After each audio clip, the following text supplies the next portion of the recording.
Hi everyone, welcome back to my channel. This is Shubhadeep Mondal, a third part on MBBS student of Mendipur Medical College and Hospital.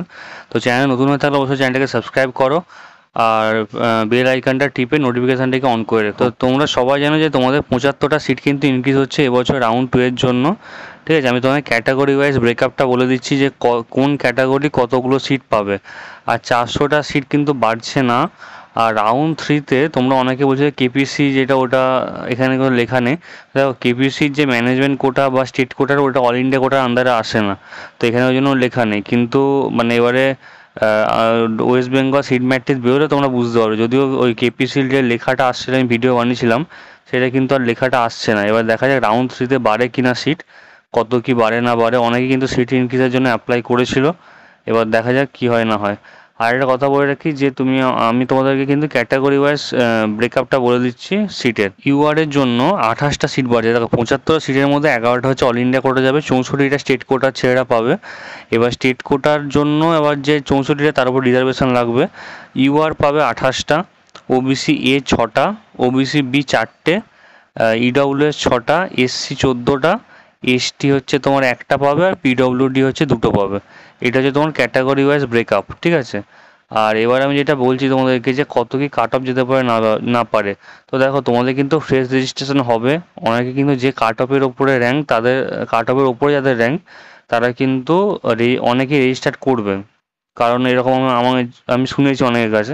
যেমন ধরো ইডব্লিউএসে আমাকে একজন জিজ্ঞাসা করছিল, দাদা 75,000 কাছাকাছি অল ইন্ডিয়া র্যাঙ্ক তার, তো আমার এক্স্যাক্টলি র্যাঙ্কটা মনে নেই। তো সে ফ্রেশলি রেজিস্টার্ড করবে রাউন্ড 2 এর জন্য, বুঝতে পারছো তো। আর ইডব্লিউএসের কাট অফ তো তোমরা সবাই জানো 1,09,000-এর মতো গিয়েছিলো।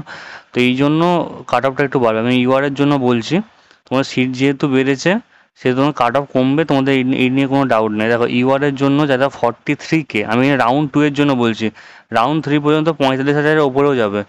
রাউন্ড 2 এর জন্য ইউআর 43K এর মধ্যে যারা আছো তারা একটা সিট পেয়ে যাবে।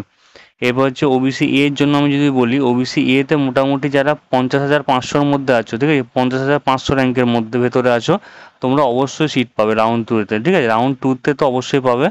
আর এবার রাউন্ড 3-তে আরও কাট অফটা বাড়বে, মানে কাট অফ বাড়বে বলতে কাট অফ র্যাঙ্কটা বাড়বে আর কি, মানে কাট অফটা কমবে অ্যাকচুয়ালি। আর ওবিসি বি এর জন্য যদি আমি বলি, তাহলে যারা 47K-র আন্ডারে আছো তারা কিন্তু একটা গভর্নমেন্ট এমবিবিএস সিট কিন্তু পেয়ে যাবে রাউন্ড 2-তে। বারবার বলছি আমি রাউন্ড 2 এর জন্য বলছি এটা। তো দেখো যদি ইডব্লিউএস এর জন্য বলি, তাহলে যেহেতু 6টা সিট ওদের বাড়ছে, আর মোটামুটি ওদের 1,10,737 এরকম যারা অল ইন্ডিয়া র্যাঙ্কের মধ্যে যারা আছো, তারা কিন্তু একটা সিট পেয়ে যাবে ইডব্লিউএস এর জন্য যদি বলি। এসসির জন্য 14টা সিট বাড়ছে, তাহলে 1,65,000-এর মধ্যে যারা আছে, আমি বারবার তোমাকে বলছিলাম যে এসসির কিন্তু কাট অফ অনেকটা কম যাবে। 1,65,000-এর মধ্যে যারা আছো তারা কিন্তু একটা গভর্নমেন্ট এমবিবিএস সিট পেয়ে যাবে রাউন্ড 2-তে। এসটি যদি আমি বলি, একটা সিট বাড়ছে, 5,90,000-এর মধ্যে যারা আছো তারা পেয়ে যাবে একটা সিট। ঠিক আছে, আর পিডব্লিউডি 2টো সিট পাবে। এটা কোন ক্যাটাগরিতে আসে সেটা দেখতে হবে, ইউআরই থাকবে সম্ভবত। তো পিডব্লিউডি তো সবাই পেয়েই যায়। আর ব্যাস এই ছিল। আর তোমার যদি কোনো ডাউট থেকে থাকে তো অবশ্যই কিছু নিচে কমেন্ট করো। আমার টেলিগ্রাম গ্রুপটা অবশ্যই জয়েন হয়ে যাও, কারণ ওখানে আমি সমস্ত ইনফরমেশান দিয়ে দিই। মাঝে মধ্যে আমি টাইম পাই না বানানোর মতো ভিডিও। তো ঠিক আছে, দেখা হচ্ছে নেক্সট ভিডিওতে। আর টেলিগ্রাম চ্যানেলের লিঙ্কটা আমি আমার ডিসক্রিপশন বক্সে দিয়ে দেবো, ওখান থেকে জয়েন হয়ে যাও। দেখা হচ্ছে নেক্সট ভিডিওতে। Thank you very much.